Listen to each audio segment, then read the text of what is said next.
Baik, assalamualaikum warahmatullahi wabarakatuh. Sebelumnya perkenalkan dulu, nama saya Irfan Hidayat. Mungkin dari masnya dulu, namanya siapa? Perkenalkan Mbak, nama saya Muhammad Rizky, saya dari Propo Pak. Nah baik, sebelumnya mohon maaf Mas. Saya ingin bertanya, maksud Mas ini datang ke sini untuk apa? Apa karena ada masalah kah atau Saya ada masalah Bapak. Ada masalah. Iya. Baik, sebelumnya kalau misalkan ada masalah mungkin kita akan melakukan sesi konseling. Jadi yang pertama itu kita perkenalan kan sudah Mas. Ya. Jadi yang kedua itu mungkin kontraknya itu mungkin sampai berapa? Mungkin maksimalnya mungkin sampai 1 jam sampai 30 menit. 30 sampai 1 jam mungkin. Kalau misalkan Masnya berkenan mungkin 10, 20 menit, 30 menit mungkin bisa pilih yang mana? 20 menit Nah, baik. Jadi kita akan melakukan sesi konseling dan di 20 menit ke depan ya Mas ya. Ya. Jadi baik, sebelumnya mohon maaf, mungkin bisa diceritakan kayak hal apa saja yang Mas rasakan, masalah apa saja yang Mas sekarang alami mungkin. Ini Bapak, permasalahan saya di rumah kayak dibanding-bandingkan sama kakak saya yang sudah sukses, anggaran sukses Bapak gitu. Baik. Terus? Nah terus saya tuh kayak dibanding-bandingkan, saya tuh harus sama di kayak posisi kak saya sukses juga gitu loh Pak. Sedangkan saya apa ya, tidak terlalu mengejar untuk sukses di usia muda gitu loh Pak.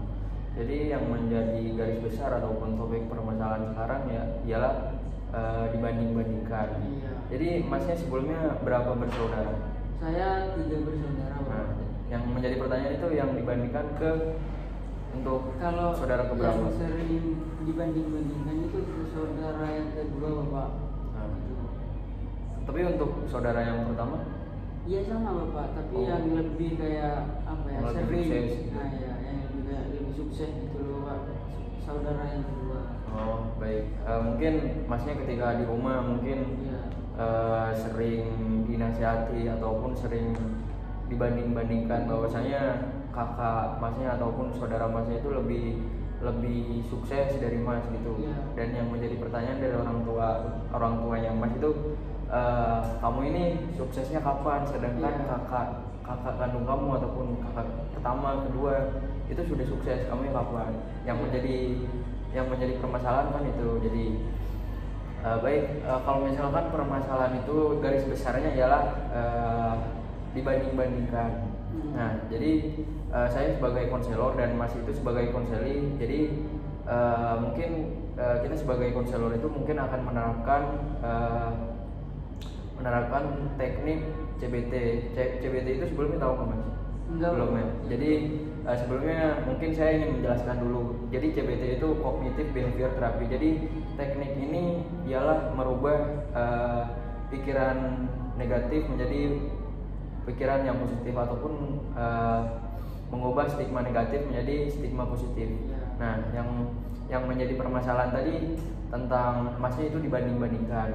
Nah, jadi kalau misalkan saya bertanya hal apa yang akan disikapi oleh Mas ataupun Mas itu akan menyikapi masalah tersebut seperti apa sebelumnya? Iya Bapak. Seperti apa?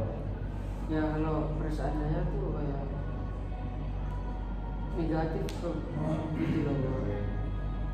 Negatif ya. Iya. Berarti ketika Mas itu berpikiran seperti itu mungkin Masnya itu merasa tidak diperhatikan karena secara tidak langsung kalau misalkan orang tua Mas itu lebih mengidam-idamkan kakak kandung Masnya, berarti yang lebih diperhatikan itu bakal lebih dominan ke Masnya, ke saudara kandungnya. Jadi kalau misalkan menurut saya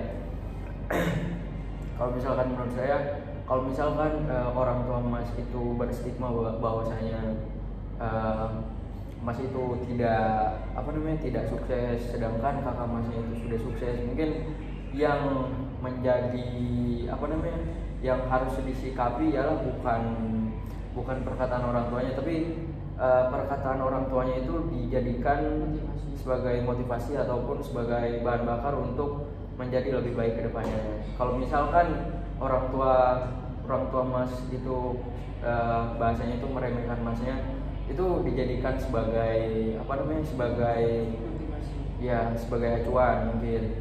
Kalau misalkan saya lebih berusaha lagi, lebih giat lagi, mungkin saya tidak akan dibandingkan lagi dengan kakak kandung saya sendiri gitu mungkin. Jadi poin yang pertama ialah penyelesaiannya ialah jadikan perkataan orang tua itu sebagai motivasi ataupun daya dorong. Dan yang kedua itu, kalau misalkan orang tua tersebut mengatakan hal seperti itu, mungkin jangan diambil hati Mas mungkin. Tapi sebenarnya kalau misalkan saya pribadi menjadi Mas itu, mungkin saya akan merasakan suatu hal yang sama.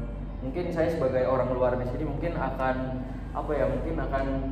memberikan pemecahan masalah ataupun motivasi yang bisa merubah Masnya itu dari yang tidak baik menjadi lebih baik mungkin.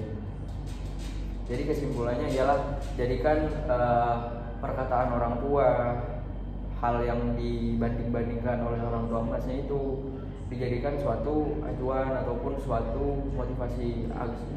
Nah, kalau misalkan Masnya itu melakukan sesuatu, mungkin ketika Masnya itu mengingat kata-kata yang bisa terbilang sakit untuk Masnya itu, mungkin Masnya akan berusaha lebih giat lagi, belajar lebih giat lagi mungkin kalau misalkan kita berbicara tentang suksesnya itu kapan, mungkin kita tidak tahu. Yang menjadi pertanyaan, kalau misalnya kita tidak mencoba terlebih dahulu, kan kita tidak akan mendapatkan peluang untuk mendapatkan kesuksesan tersebut. Kalau misalkan Masnya sudah mencoba, sudah memulai dan sudah melakukan hal yang sama Masnya itu dirasa sudah maksimal, kalau misalkan itu belum berhasil, ya tidak apa-apa, kita coba lagi, intinya sudah mencoba mungkin. Jadi seperti itu. Mungkin ada hal lain yang ingin dikatakan oleh Masnya? Enggak Mas, terima kasih. Saya anggaplah saya itu udah sadar, terus udah bisa berpikir positif dengan konselor yang sama Bapak diberikan. Saya tuh udah bisa berpikir positif, dan terus saya kayak ternyata orang tua bilang kayak gitu tuh, anggaplah menurut Mas itu kan kayak jadikan motivasi buat hidup saya ke depannya gitu. Nah, sebenarnya orang tua yang cenderung mendidik anaknya seperti itu, mungkin yang orang tua yang cenderung mendidik anaknya itu bisa dikatakan keras itu, mungkin untuk jangka 1 tahun atau 2 tahun mungkin tidak terasa. Mungkin yang dirasakan Masnya itu mungkin berarti orang tua saya tidak sayang terhadap saya, mungkin lebih sayang terhadap kakak kandung saya. Tapi percaya mungkin 5 ataupun 10 tahun mendatang, ketika Masnya itu mungkin sudah sukses, sudah bisa mencapai tujuan yang Masnya ingin dicapai, mungkin hal tersebut bisa menjadi bisa menjadi mungkin Masnya bisa berpikir, oh ternyata arah dari hal yang dikatakan orang tua saya itu seperti ini. Mungkin ketika saya tidak dibanding-bandingkan, tidak diacukan, mungkin saya tidak akan mencapai titik yang bisa terbilang yang Mas mau gitu. Mungkin itu saja Mas. Iya Bapak. Jadi tidak ada kendala lain ya, berarti sudah semuanya. Iya. Baik, mungkin kita tutup sesi konseling pada siang kali ini mungkin dengan pembacaan hamdalah secara bersama-sama. Alhamdulillah.